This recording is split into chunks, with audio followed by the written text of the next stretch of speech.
It's now time for our main event with your host, Chris Tetrold Blaine.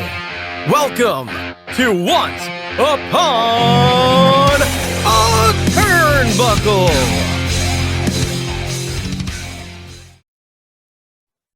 Welcome to another very special episode of Once Upon a Turnbuckle, and I get to turn my attention to another power in the British indie scene, which I'm really looking forward to. Not only a performer himself, but he's also one of the founders of Slammasters Wrestling. Welcome to the show, Jon Walker. How you doing, mate? Hey, thanks for having me. I'm good, thank you. How are you? Good. Oh yeah, all good. The end of another very cold day. It's my favourite time of year. I won't lie. So I'm really looking forward to kind of getting into finding a lot more out about yourself. I've become more familiar with Slammasters recently, as I've kind of opened up my eyes, as it were, in the last few months to what's going on in the British indie wrestling scene. And I know you just come off the back of a very exciting show, which we'll talk about. But I guess without launching into song, the best place to start is at the beginning. So for yourself, firstly, then, wrestling wise, when did you first discover it as a fan? Were you a fan beforehand? I was, yes. I go way back. To be honest, I can remember a time, because I got a brother who's a little bit older than me. I don't really know how he got into it, but I have memories of like SummerSlam 91. Okay. We didn't have Sky, but someone in the street had Sky, and I think they recorded it for like everyone in the street.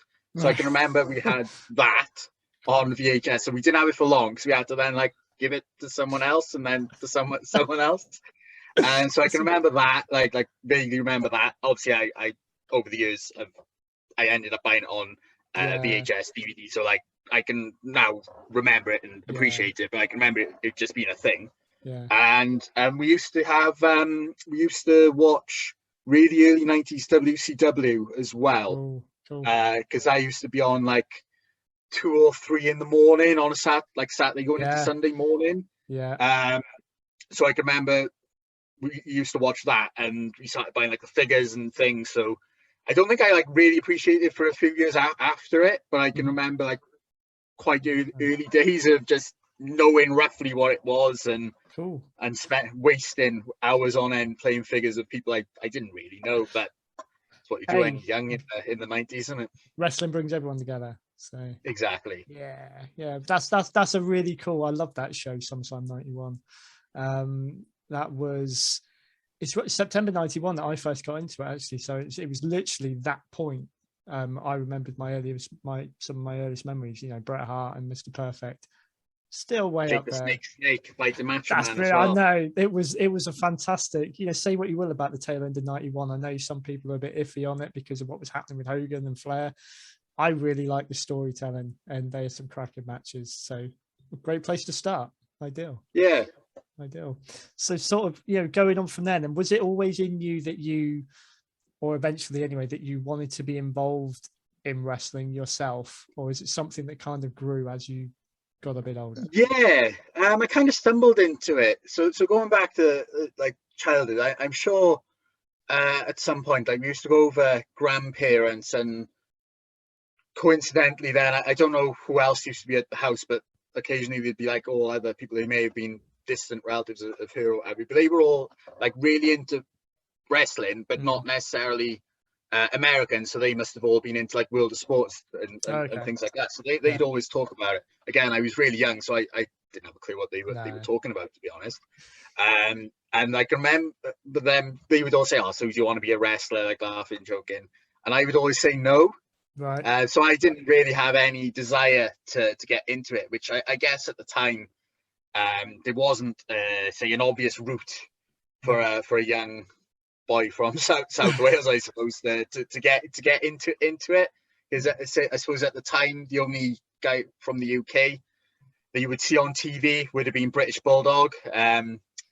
So one person out of the whole of the UK. I know a little bit later than Regal. Well, Regal was probably out in WCW at the time, but he was almost there, yeah, sort of, yeah, mid 90s or something. But yeah, I made that point to my guest yesterday that up until probably last 10, 15 years, British wrestling was only really represented by those two. Exactly. Yeah. And then, like, how I got into it then as well was a coincidence as well. As in, like, getting into the training side of it. It happened by chance. I'd always been into fitness stuff, but I fell off the wagon quite dramatically one year. So I spent about a year getting relatively fit again and in decent shape. And me and my now fiance, my brother, his partner, my nephew went to one of the Butlins WWE weekends. Okay, yeah. And probably a few too many pints in. It was in a real throwaway match. It was the Usos and Ryback against the Wyatt family, excluding Bray. Okay.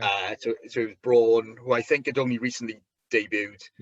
Rowan and Harper, and the Usos weren't really feeling it because you could see them casually talking on the apron while Ryback was doing his feed me more thing. Okay. And for some reason, I looked over and I said, I reckon I could give this a bit of a go. I think at the time I was getting like slightly aware of some training schools and stuff just by seeing things. So I had in my head that I'd give it a go. And really strangely, obviously, Facebook listens to your conversations. Because a day or so later, I saw an advert for training for Welsh wrestling. And I started not too long after that. So that would have been, the wrestling would have been November, the wrestling weekend would be like November 2015. So I started about February 2016. Right. So not too long ago. No. And am I right if I have read this right? When you made your debut at one of your first shows, I'm thinking if this is a little further down the line, Cody Rhodes and Doug Williams were involved. Yeah. So I trained for 2016. So I started at Welsh. It didn't really work out for me, but I met some people there who then found Knockout Pro Wrestling in Blackwood. And they developed a relationship with Exposure Wrestling. So we would go to their shows just as ring crew, help out, just get a taste for shows. And on December of 2016, Exposure booked a bit of a super show in fairness. So it had Cody Rhodes and Doug Williams main event. Robbie E was on the cards. Obviously he's in NXT now as Robert Stone. There was a few other good names there as well. So Lion Kids, obviously he's a bit of a veteran of sorts on the UK scene. There was a young Zaya Brookside was on the cards. Kenny Williams was on the cards.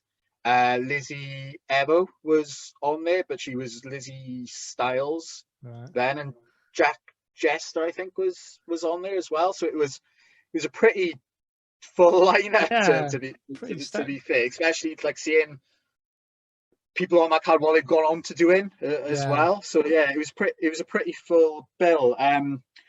I went as a trainee to help out, and I was doing some interviews or something backstage, and something happened on the way down where Lion Kid and Robbie E, for some reason, they were going to have a one-on-one or maybe a triple threat, but all of a sudden it needed to become a tag. And for whatever reason, Nigel, the promoter at Exposure, asked me if I had my gear, and obviously I had it in the car because I was told to bring it. Always bring just in in case. That's what I say to everyone else.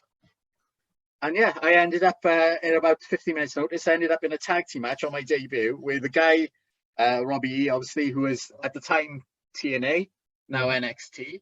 Lion Kid, who had done tours of Japan and all over Europe, the UK, and then my tag partner was Austin Isras, who's I think he's still out doing quite well in Scotland. Right. As well. So it was a bit of a strange debut. Normally you're in a rumble, aren't you? Well, in quite, front of yeah. 10 people. That seems to be the trend with most of the guys that I've spoken to. So, I mean, how do you mentally? You're obviously physically there because you've been training for it. How do you mentally prepare at that short notice, knowing that you're in there with experience like that? It was probably easier, to be honest, because I didn't really have a huge amount of time to freak out that much about it.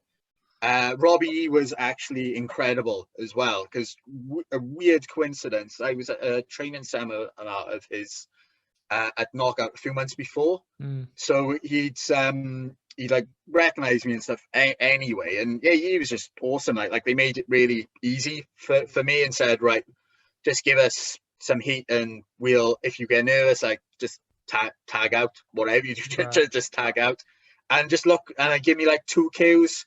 I got one slightly late, but they covered it, and yeah, it made it really easy for me to be honest. It could have gone so much worse than it did. Obviously, I'd never want to watch it back because I probably stunk. But from memory, it was okay. No one got injured. I remember I had to do a spot where Lion Kid was going to dive on me on the outside, and all I can remember as I saw him jumping through the ropes was, please just catch him, whatever you do. Do not, on your debut, do not kill the Lion Kid. No. Fortunately, I caught him. Brilliant. And that was good. Oh, that was so it could only be, onwards and upwards after something like that. Firstly, I've got to ask, did you manage to mix with Cody and Doug at all that night? And Cody was great. Yeah, we were all in the same locker room together. Cool. There was absolutely no egos from either of them. Doug has worked for Exposure a few times since as well. I can remember just at that point I hadn't been booked anyway, so I think I was allowed to still just be a bit of a fan.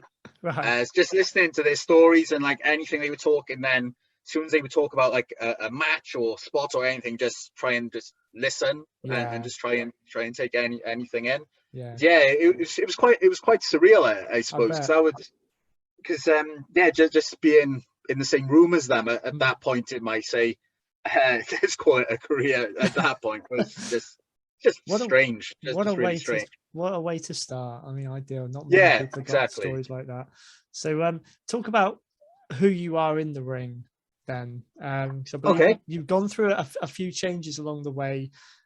You've been a heel, you've been a face. Have you got what do you feel most comfortable with, or just take us through how your in-ring persona has evolved through your career so far?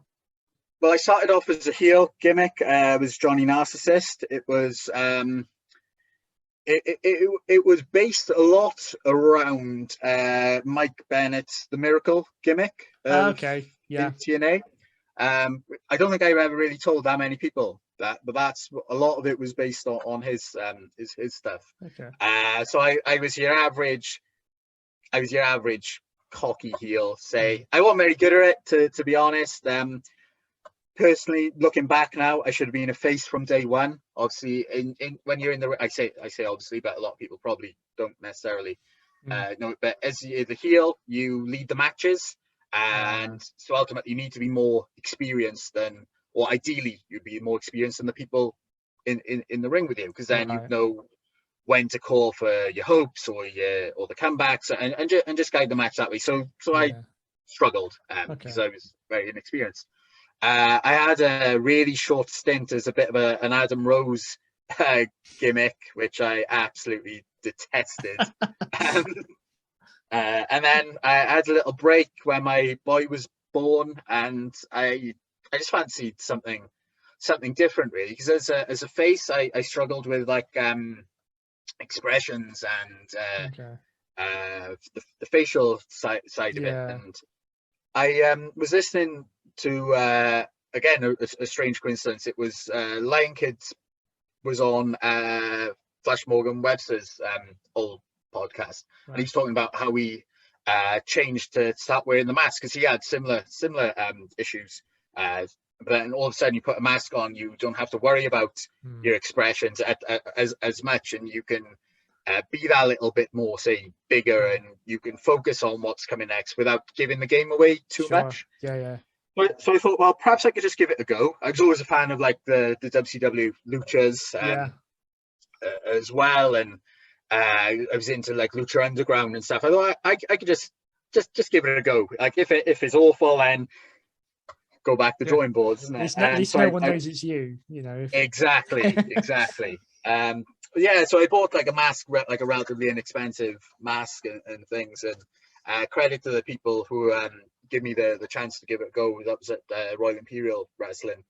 I don't know why they agreed to it, to be honest. They probably just thought I'd get out my system or something. I don't know. But yeah, I just kind of grew into it over time. So the gimmick is Necrofago. The idea of it is that I'm not Mexican, because I'm probably not very Mexican sounding with my thick Welsh accent for a start. No. But like someone who trained out in Mexico and like embraced the culture and things. So I'll call out bits in Spanish, but then also if I'm not really getting any reaction, so occasionally I've tried a few phrases and people just look blankly in the crowd, so I've got to change it back pretty quick. But yeah, that's the idea behind it. So I'm a Welsh luchador who trained in Mexico, and we've embraced the culture. That's cool. And do you find you're a lot more sort of comfortable? Do you have more fun with that because you've got a little bit more freedom under the mask, as it were? Yeah, definitely. Yeah, like I have grown into it. I think at the start I had issues with my original mask. Was a full face mask. So I couldn't see and I couldn't breathe when I was in the ring. So that was pretty challenging. Yeah, I bet. So I had like a one then with the mouth cut off. So all of a sudden you can breathe. Cool. And then you can show that little bit of emotion. And if you're shouting something out, it's not just sort of like a muffled noise either. So people can kind of interact with you as well. And like I do enjoy it now. There's not that many doing the gimmick in Wales, not that many in the UK, really. I know there's the London School of Lucha Libre. So when they run shows, there'll be a few. There's not a great deal of mass lucha gimmicks in the UK, so it helps me stand out a little bit cool. As well. That's cool. Have you? What's your sort of in-ring style then? Are you a bit of a high flyer like them, or are you more sort of a grounded, old school style? Mask. Yeah, it's a little bit of both. It's still evolving. So what I'm getting more towards is more like I'll do bits of the high flying. So I've integrated some things like wheelbarrow bulldogs. I've integrated like some springboard attacks and a few other moves like that, which are synonymous with probably more so like 90s, early 2000 WCW, some early TNA things. We're trying to get into like the more aggressive style with the strikes and things as well. So trying to incorporate some of the more modern elements to it as well. One of the issues I have at the moment is a lot of times I'm in the ring with people who are now smaller than me. Okay. So it's obviously to do some good lucha. Ideally, you'll be in with someone bigger than you, so they can base for you. So like you're able to actually do things without risk of death. And so that has played a part into like trying to like evolve the style a little bit to incorporate. So if I am say the bigger person, or we're quite evenly matched, at least then I can fall back on say some knee strikes. I can fall back on some more of the ground game as well. So yes, I'm looking to evolve it all the time, really. That's cool. Like you say, there isn't much of it. I don't keep up with what I consider the mainstream necessarily. I become a lot more interested in what's happening locally, nationwide. And I masked wrestlers towards the end of the 90s. I mean, they were everywhere. There were so many of them. They were all different, but it was a bit of overkill at times. So I think, fair play. Anything to make yourself stand out, wherever you're and sort of where have you been going across the country with that gimmick? Well, I've stuck to Wales in truth. The main reason why is I've got two kids. Pre-pandemic, I was out the house 12 plus hours a day. I'd come back, I'd see them quite briefly. So sticking in Wales has actually helped me a lot as to fulfill my parenting duties as well. Yeah, So obviously if you're out and you're traveling a lot as well, all of a sudden your Saturday or your Sunday is fully gone. So yeah, I've stuck in Wales with it. Pre that, I done some stuff a bit further afield in Birmingham as well. Yeah, I've just stuck with Wales really doing it. Yeah, I'd like to branch out a little bit now because things are a little bit different. But there's quite a few promotions in Wales at the moment as well. So I was just going to say that it's not a bad place to be. I think to base yourself by the looks of it. The more I've been finding out about the scene up there, it just kind of seems to have exploded. And it brings me nicely onto the sort of the next part of this. Really, is because you've got an active part in growing the Welsh indie wrestling scene because, as I said at the top of the show, you are one of the guys behind Slammasters Wrestling. So sort of go back to the beginning of that venture then. When did the idea for your own promotion come, first of all? Okay, well, I've never had any, kind of like being a wrestler, I kind of had no desire ever to run a promotion or anything. It was one evening, me and D, so Big D, who teams with Kubal as Jenske. We were working a show together, and for whatever reason, we were just talking, and we looked around. I think in the room at the time, there must have been people talking about their matches. There must have been people talking about other shows.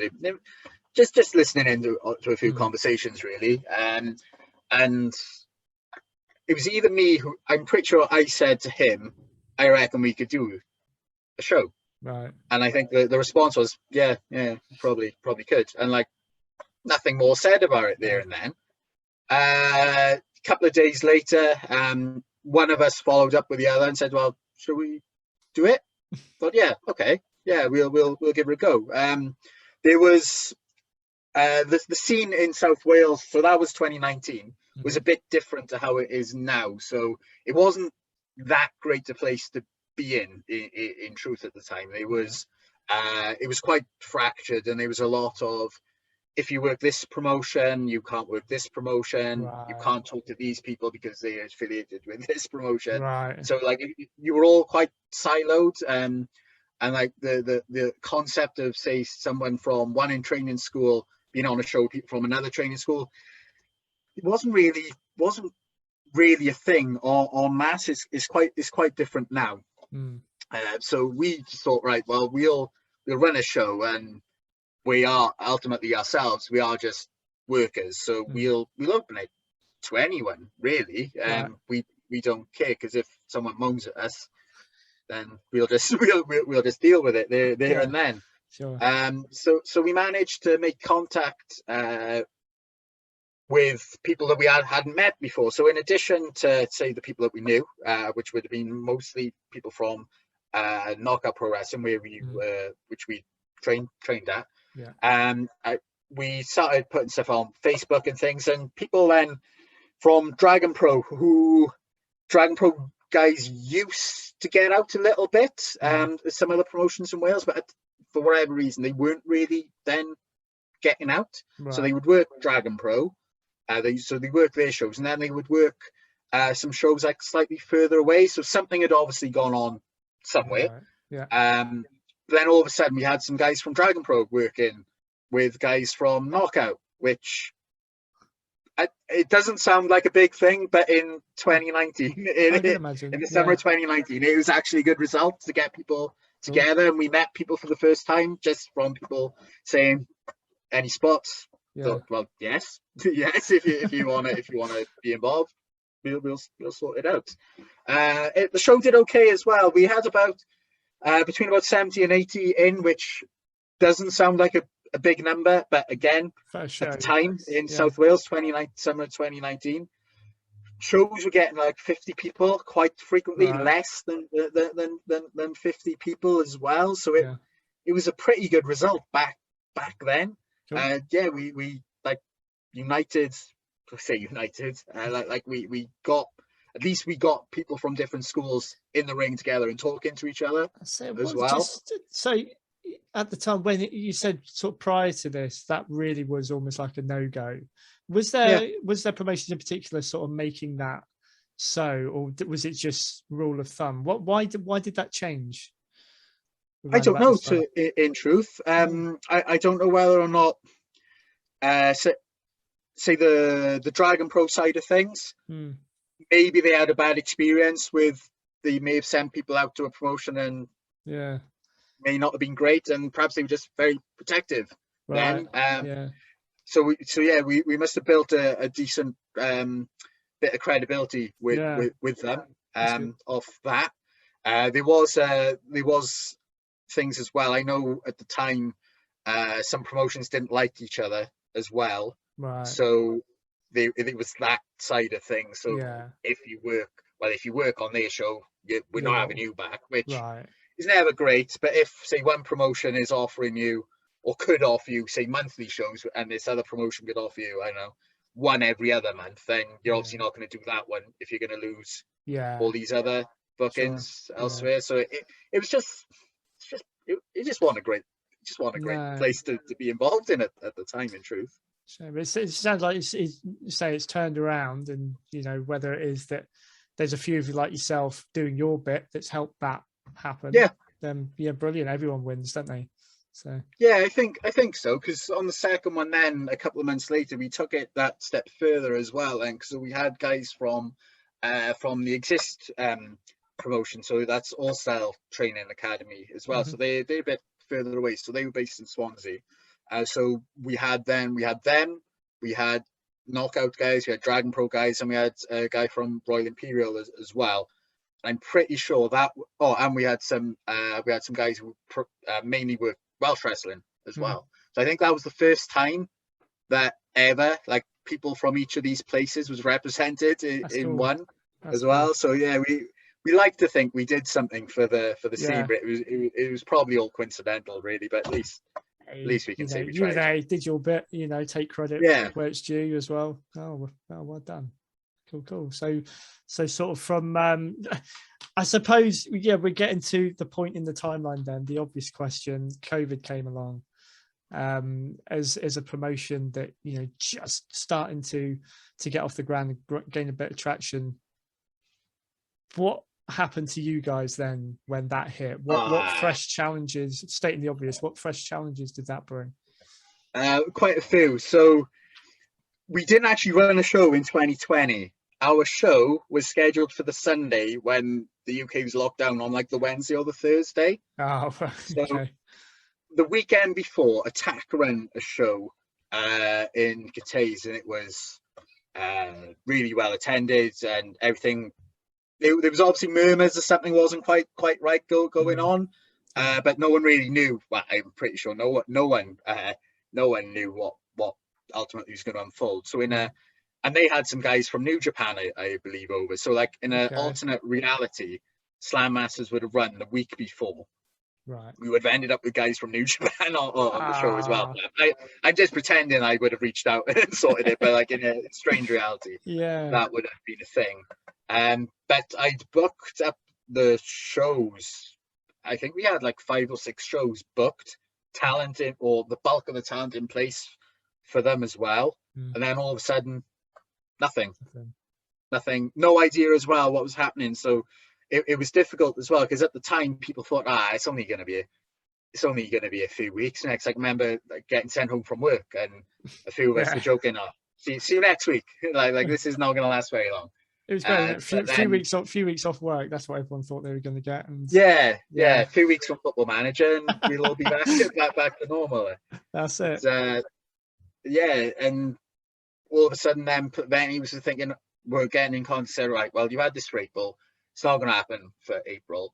Do you think we'll put this in for June? I think, okay, fine.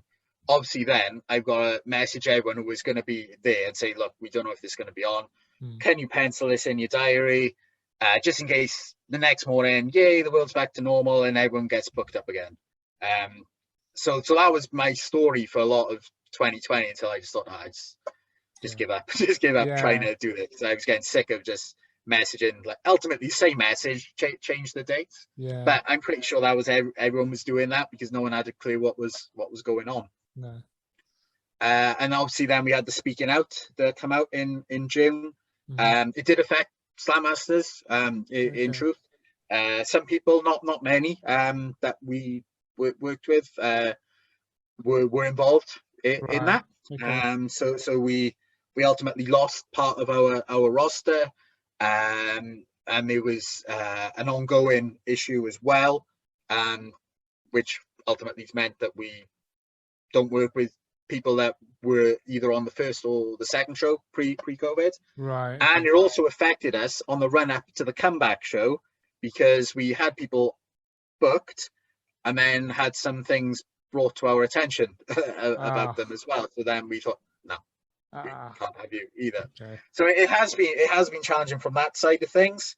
And as well, it's a bit strange because in Wales as well, because typically we're about 3 weeks behind what was going on with England as well. Yeah. So we obviously we read things with England, like things are allowed to run again. The rules are X percentage capacity and things like that. Yeah. We haven't got a clue what's going on over here. We got to wait a few weeks before we get anything, which when you're trying to book things, makes things pretty difficult to do. Fortunately though, we didn't run any no crowd shows. Okay. To be honest, I saw some promotions do that. All credit to them for doing it and doing it safely, doing it correctly. But I don't think they didn't look great. It's an odd. Yeah, I had a real uncomfortable feeling from some of them. Some of them were brilliant. You kind of you could forget there wasn't anyone there, and then some of them were really. I feel sorry that they're having to do this almost, but fair play to them for trying. Yeah. But would it have been better just to kind of leave it? Yeah. Yeah, I think so. Like because we don't own a ring, we'd have to hire, say, the ring. So obviously that costs. Maybe people were working these shows for free. If there's no income coming in, I don't see how it could work from a financial perspective. But we'd have to book some sort of hall, which would have probably not been possible in Wales anyway, because literally everything was shut down. Like even community centres were closed, weren't they? So I don't really know how. Perhaps it was slightly different in England, but in Wales, I don't see how you. I can't remember. I sort of put my head in the sand through it all. So just tell me, people tell me when I can leave the house. That's pretty much where I went. So. Yeah, it's probably better way to be than trying to make a wrestling show work when it's just got no way of actually doing it. No. We didn't run any no fans shows.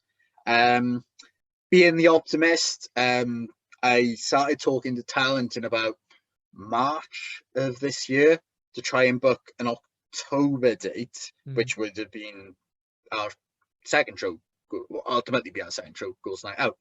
At the time, we didn't really know what was going on, but I think by that time, the vaccines were starting to happen. I thought, like, there's only so long that things can't run for. And so we booked up some of the talent. So it was mostly people who were on or had been given some dates before lockdown. Okay. Yeah. And it was done with the if you get a message off someone else for this date, can you just give me a shout? And however Wales is looking at the time, we'll discuss it from there. So a lot of the second show was booked up before the first show. Right. Which was strange. The first show back was booked up pretty hastily. So it was the start of July or mid-July that all of a sudden Wales was back open, out of nowhere. I thought, well, I want to run a show. Because Carnage had done similar. So they booked up the show, advertised it, done very well promoting it, not knowing if they'd be able to run or not. So I thought, right, well, they're coming back. Welsh wrestling are back. I reckon we could get a show booked, promoted, get a crowd in, 6 weeks. 6 weeks, Right. just go for it. 'Cause I always like 6 weeks to promote a show. Anyway, I Yeah. think more than that, people get tired and don't, and like less than Becomes that, I white think is noise. then a rush. Yeah. Okay. So yeah, Give so yourself a you give it challenge. go. Yeah, yeah. So yeah, we booked. I think in a space of like 2 or 3 days, the card was sorted as much as we thought it was at the time. Mm. Posters into print, venue booked, everything, and we were up and running again. So there we go. So what was the end result then for that show? I mean, you know, as hastily as you say it was put together, I guess it was a success. Were there parts of it that you took away that, okay, you know, you definitely wanted to improve upon for the next one, or did you know that you'd put out a stronger show for the second one? Yeah, I think overall the first was a good result. We sold about 160 tickets. We had about 140, 145 in through the door, which was the most we'd ever had, and was probably on par with a lot of the UK promotions as well at the time. In terms of what went well, the run up to the show did not go well. We had an issue with, as I mentioned earlier, so we had to replace someone. Then we had to replace their replacement because we had things brought to our attention about them. So that was quite stressful. We had people drop out, which is just the way the world is at the moment. And we also had an issue with our ring hire on Thursday when the show was on Sunday. So that was a particularly fun day as well. Wrestling rings aren't that hard to get hold of to hire. But if you're in a hall with a low ceiling and you need a low set ring, there's not that many of them around, and there's even less of them around at short notice as well. But fortunately, you can't really have a wrestling show without a ring, can you? So I can imagine it's kind of important to the whole thing, isn't it? Like it's kind of needed. But yeah, we got one, which was good. But yeah, things to improve. Ultimately, there was things about the show didn't like. We overrun a little bit on some matches, which meant the main event, it was a battle royal for the championship. Originally, I wanted to do like the AEW Casino Battle Royal thing, just to make it a little bit different. Didn't have time for it, so it was all in one go. Right. We didn't have any helpers either, so I think I was on the door letting people in, when I was also on the cards in a match as well. Right. So I was kind of limiting what I was able to do, say in my match as such, because I didn't really have I'm not at the level where I can just call it in the ring or anything. I need a bit of a structure. And likewise, D was in a similar spot as well, so he was doing the music for the whole show apart from his match. Right. So that was pretty hectic. We sorted that out for the second show. We actually had some helpers down, which was awesome. And just need to make things just smoother, really. I think the second one was a lot better from that side of things. It didn't overrun so much, apart from when one of the boards in the ring came up, so that put like a 10-minute delay on also. But what can you do? You can't really account for that sort of thing. No. But in terms of like quality of people, so on the first one back, we had Chuck Mambo and TK Cooper down. I'd wanted them on shows, so they were booked up for the March show that got postponed. So that was good to have them down. We had Man Like Therese on as well, who is an absolute star in the making. He's not signed up. I have heard his name increasingly recently. Yeah, so he's definitely going to be one that I'm going to be looking at a bit. Yeah, he's awesome. We had Rufio down as well.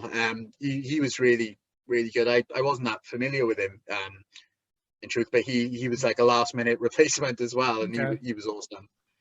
So like in terms of like match quality, I think it was solid.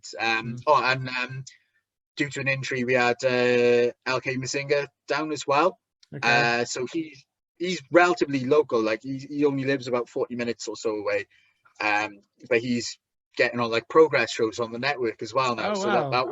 that was a bit of a coup Steal. as well, to have Yeah. a WWE network, multiple WWE network guys on the show. Yeah. But yeah, the second show then, it's just bigger and better. Overall, it was smoother.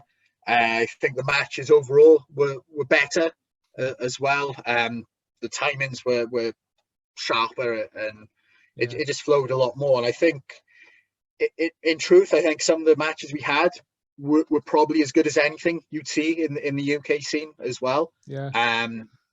Like we had Joel Redman against our champion Martin Grant. Yeah. Which was a great match. It's going to be uploaded, but it's premiered, set to be premiered on our YouTube channel.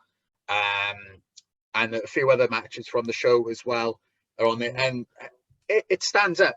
Like the show stands up against anything. We had a really good crowd as well. I saw the pictures, actually. Yeah, very, very impressive, crowd and setup and everything. It looked like, for it to be officially your second show, for it to look like that was brilliant.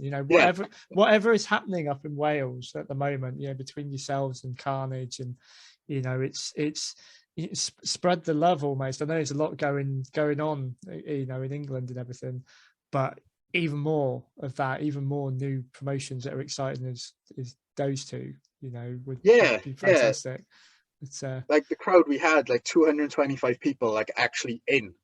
Like there's not that many in the UK who were getting that. No, that's a fantastic achievement. And I'd seen things about the show prior to, again, really knowing much about you guys, mainly because of the guys that you had, because Joel Redman and Echo Reed from Reach, I had them both on the show.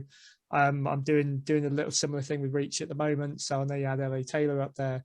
And you're reaching out to all these promotions, helping each other out almost by kind of, it's giving the talent another outlet, to get noticed as well. So, for the shows that you've got coming up, are there anyone in particular that you're, not letting any secrets out of the bag, but anyone that have you got a wish list going for future shows of people that you would like? I have.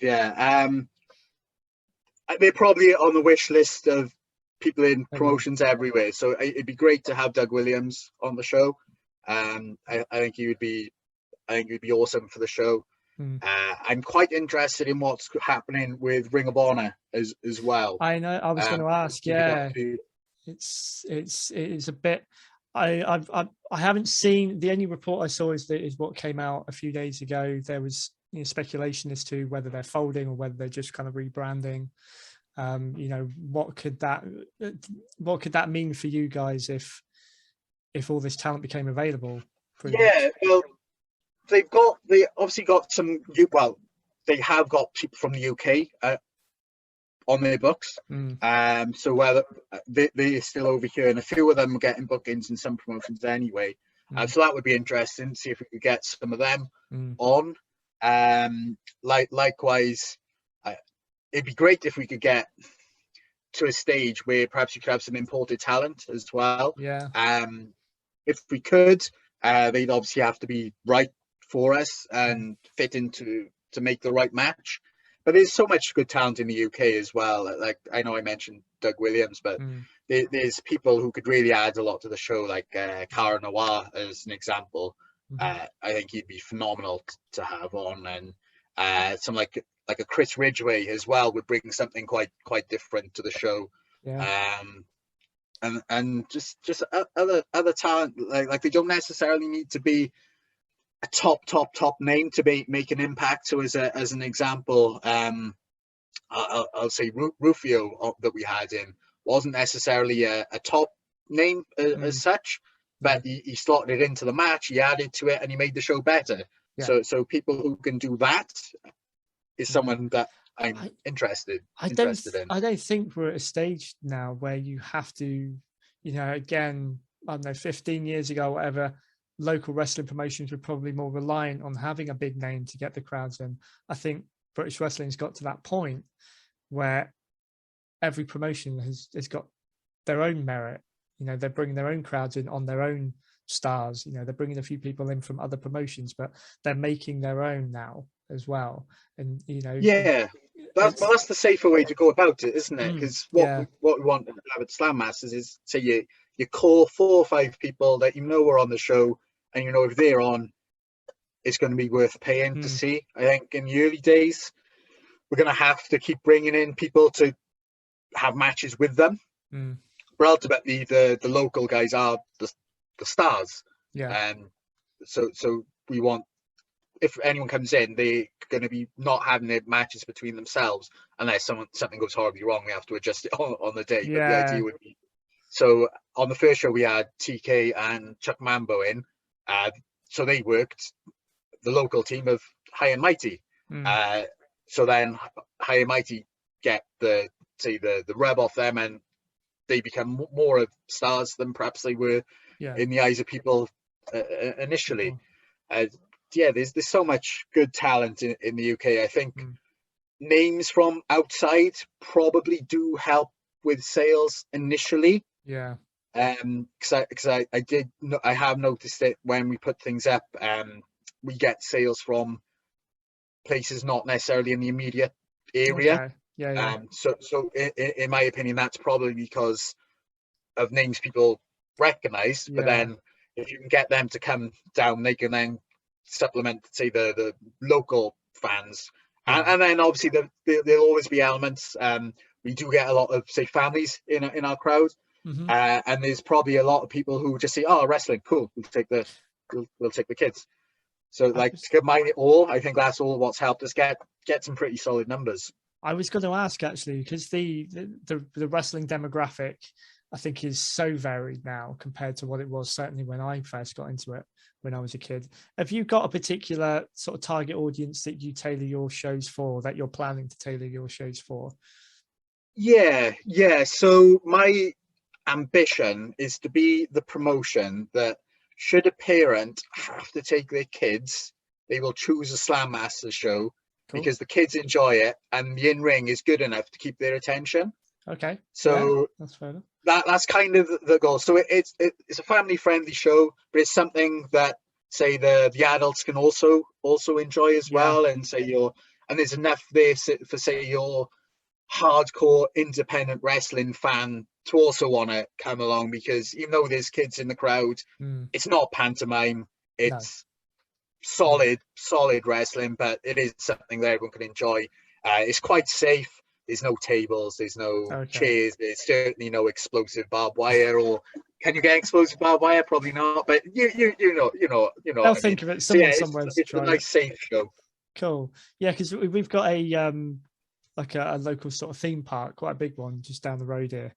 And I know last year or just before the lockdown, their sort of summer show, the spring show, was a wrestling show. You know, they've got a tent set up and everything, and they have all these shows in there. And I missed it before lockdown came along, and then that was it. The show had run its course. But I think those kind of things are starting to become even more popular now. There's a whole other audience out there that doesn't necessarily have to make a decision to buy a ticket, but if you're at those sort of events, you know, you can, all of a sudden you've got families who can just stop by, have a great time, and then they can look for other opportunities, I guess, like yours, to extend that. That's cool. I'd agree with that. That would be something I'd be interested in. So I did have a chat with a few festivals for the summer. So this would have actually been before our return show. 2 were interested. It was just quite late in the day because no one really knew what was going on.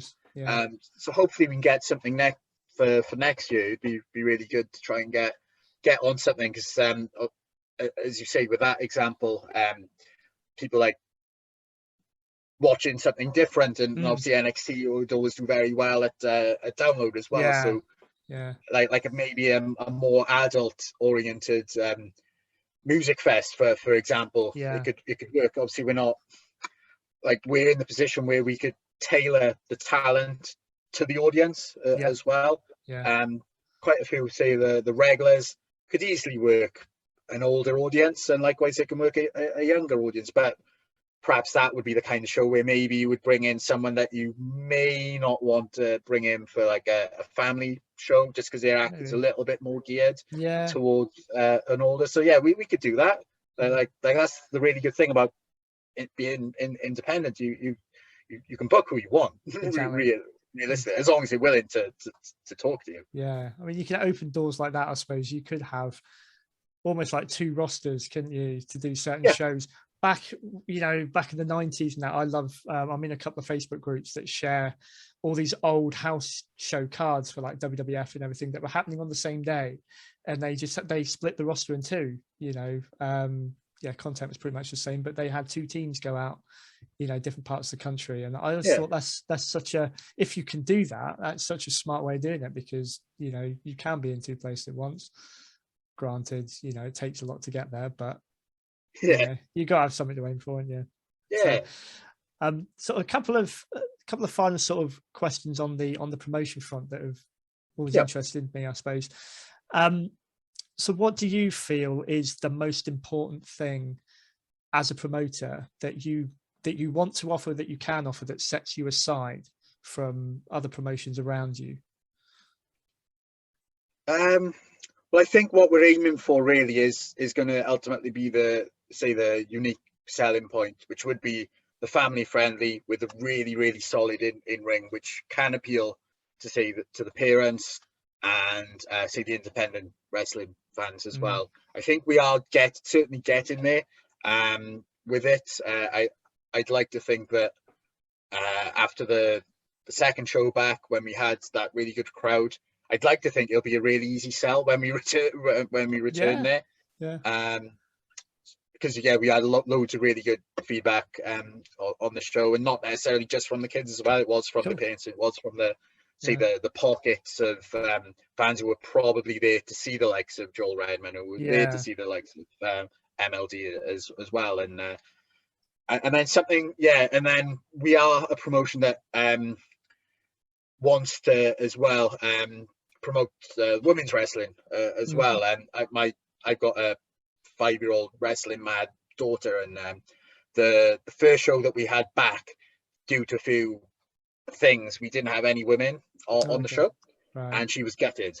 And I watched the show back, I had the footage back today, and you can see that how the females in the crowd react to the women's match in comparison to the men's matches. Like it's something that I really want to be part of the show. We've got a women's champion as well now, Mariah May. So we've got the belt. So she's got at the moment to do some promo work with it. And there's not that many promotions in Wales with a women's champion. No. So I think that can help us stand out a little bit as well. Yeah. So if we can have women on the show, really, really treat much like WWE and Impact have, treat it as a really big aspect of the show. I'm quite keen on that. Treat it as big as, say, the Slammasters Championship. I was going to say so that's helped us stand out. Such a revolution in the last, I don't know how many years, but women's wrestling, where when I grew up with it in the mid to late 90s, it was just a joke. It was it was the bit of fluff in the middle of the show. Now it really is a force to be reckoned with. So fair play. I think in Wales the only promotion that's got a women's champion is Exposure. Okay. So out of about potentially 10 plus promotions in Wales, there's 2 of us with a women's champion. So you've got the scope to attract a lot of the women's wrestlers from across the UK, really. Yeah, I think so. Yeah, brilliant. Cool. Yeah, so it was so we had to bring in as you mentioned earlier, like an Echo Reed and Ellie Taylor. That was their first time in Wales, I believe. I might be wrong about that. I'm sure they said that was the first time they'd wrestled in Wales. Right. As we've got the women's championship, I'd like to think that would offer us more credibility than just saying, we'd like to bring you in for a match. Yeah, quite. Whereas we could say now, we've got the women's championship, we're really keen on making this perhaps the most prestigious championship in Wales initially for women, and then hopefully further afield as well. Yeah.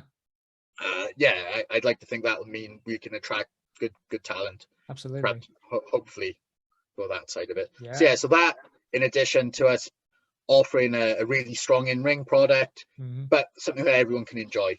I'm not interested in hardcore stuff at all. No, that's fine. Yeah, that's fine. I was never massively into that as a fan, to be fair. It was entertaining for a little bit, but then I just kind of I yearned for just the normal, straightforward, competitive in-ring match. What's wrong with the wrist lock, right? Right. Exactly. And just finally, and I've been on some shows with like hardcore stuff as well, and like people find it uncomfortable. Yeah. Like I've been on some shows, and all of a sudden someone's going through a table, and like people don't really want to watch it. Like, no. It's a bit odd. Is that from the fan point of view, or is that the guys that are involved as well? What's the I think a bit of everyone, really. Yeah. Why? Like, yeah, why? exactly. Like, if you're into that stuff, all credit to you. And if as a worker, and if you like to do it, great. But we wouldn't be having it on a Slammasters show. That's fine. I mean, that's one thing I don't think that's going to turn people away at the door if you promote that. So exactly. And just finally, as through your career as a performer, as an in-ring performer, the promotions that you've worked for. Now, not to name names here, I'm just intrigued. When you were sort of developing ideas for your own promotion, or since when you've been running it, have you experienced some like pitfalls of issues from a promotional front that you want to avoid, that you pointedly have seen happen because you've been around them, but you said yourself, I don't want that to happen to me, or I don't want to do that? More happy to share. So we obviously aren't into if you work these guys, you can't work with us. With the amount of promotions in Wales, that could become a thing, but not because we don't want people. It's because you might need to try and make your show stand out or be a little bit different roster-wise compared to whoever's 10 minutes down the road. But it's certainly never going to be a blanket. Well, if you work these places, you're not working here. So that's something which goes on that we'd always avoid. Other things as well that we don't really like is, like, I wouldn't want to put a show on the same day as someone if I can help it. That goes on. That happened to us on our first show back in 2019. For whatever reason, a place that we knew as well, right, for whatever reason, thought, right, we'll put something on when you put it on. They ended up with like 10 people in the crowd, so oh, there you go. More for them. Yeah. And you think like, so we wouldn't want to do that.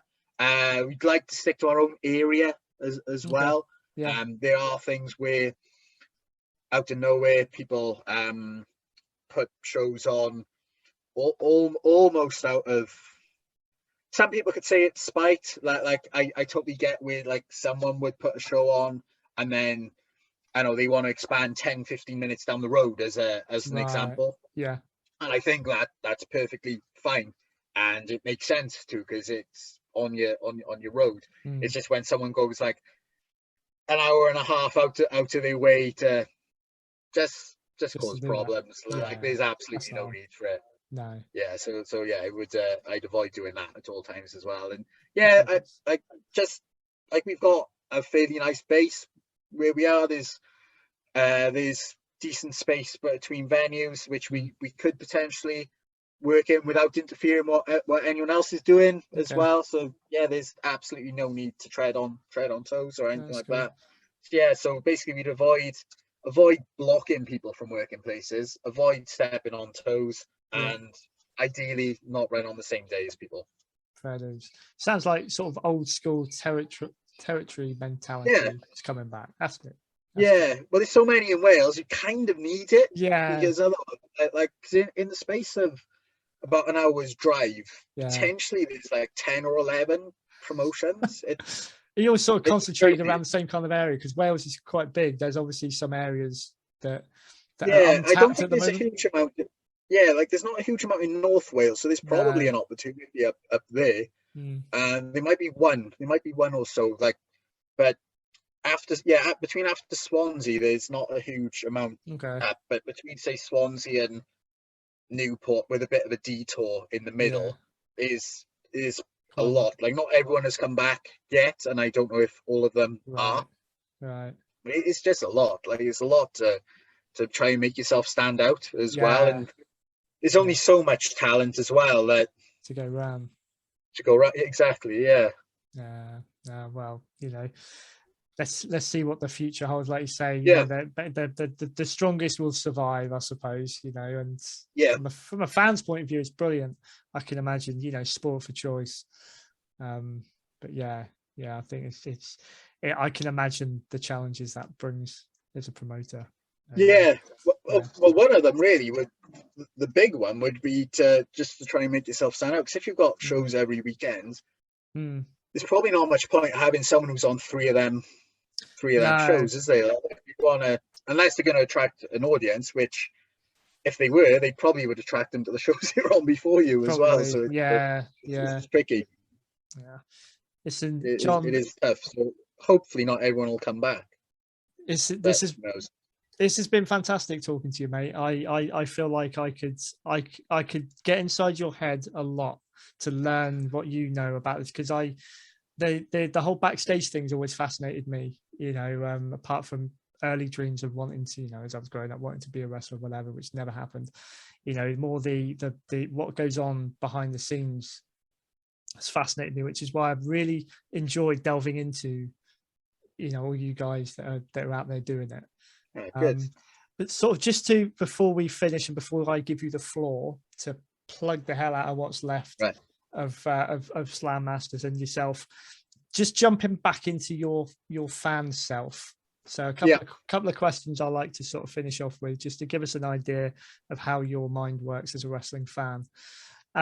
So one that's really just sort of come to me recently. This is one of my favorite times of the year. Survivor Series, one of my favorite of the big events, or used to be.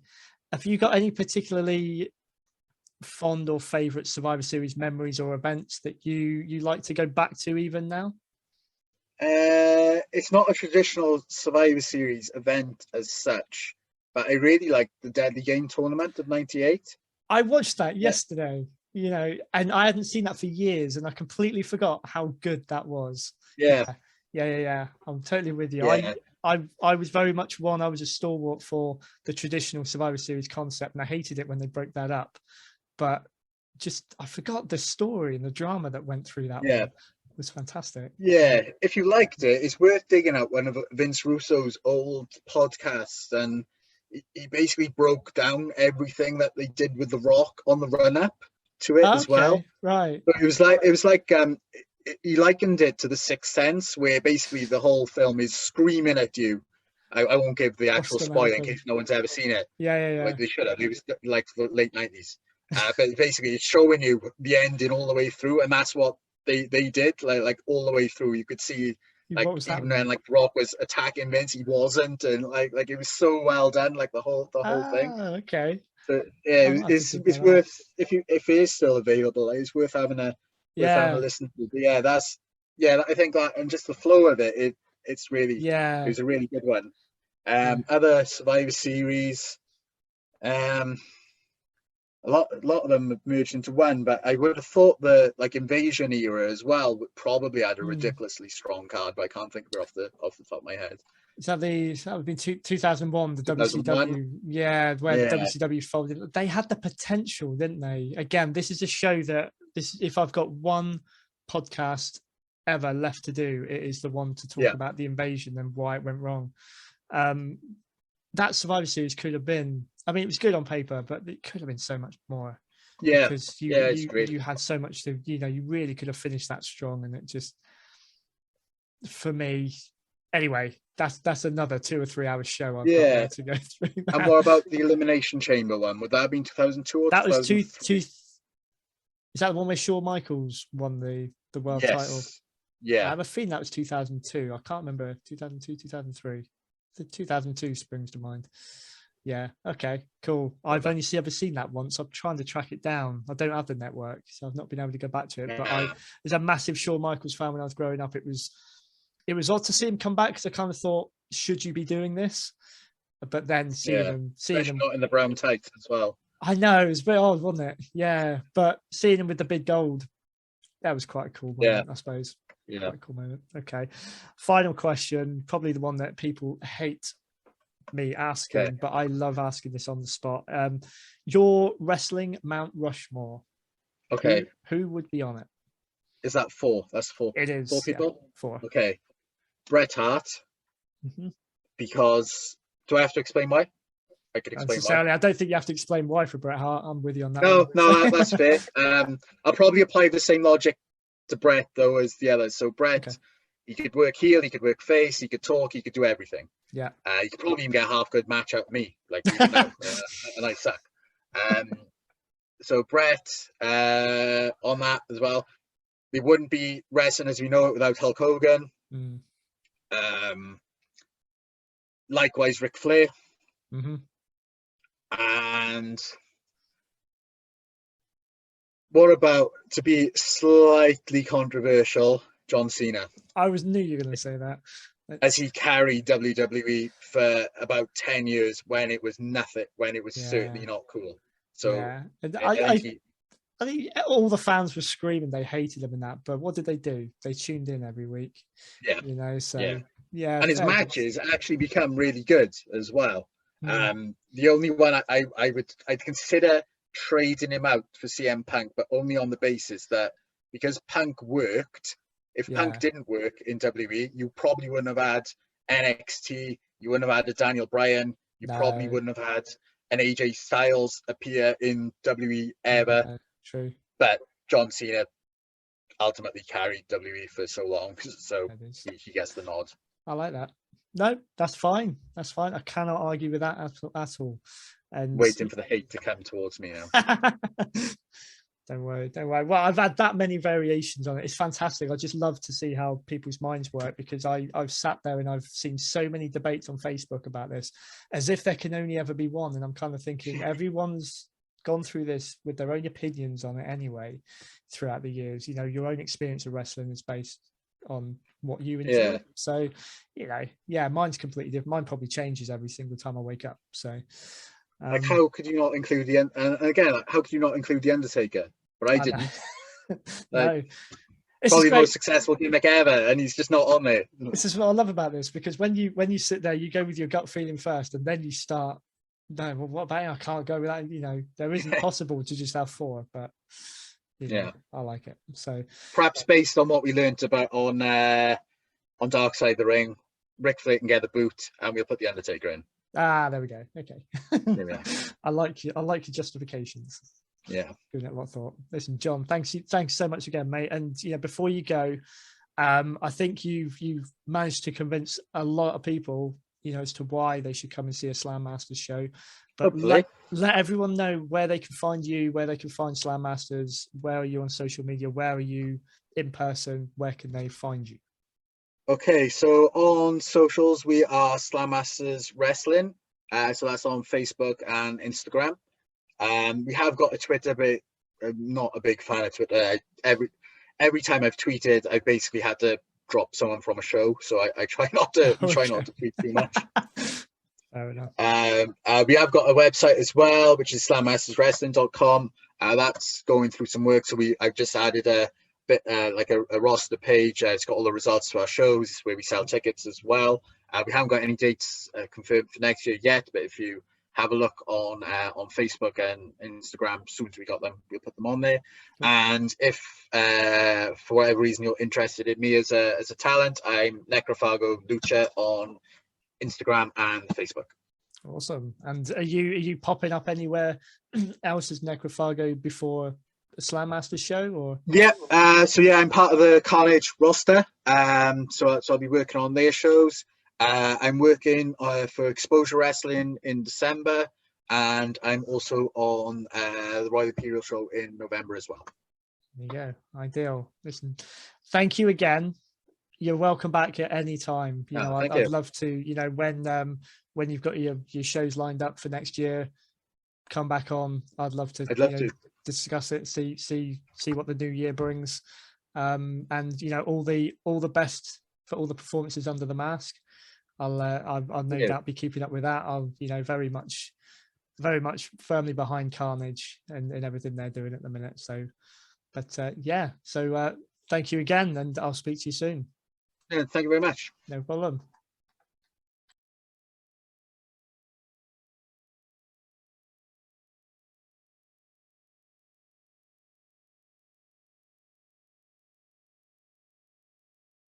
If you enjoyed this episode, please take a moment to like, share, and hit the subscribe button. Also follow us on Facebook and Instagram at Once Upon a Turnbuckle to keep updated about all future shows.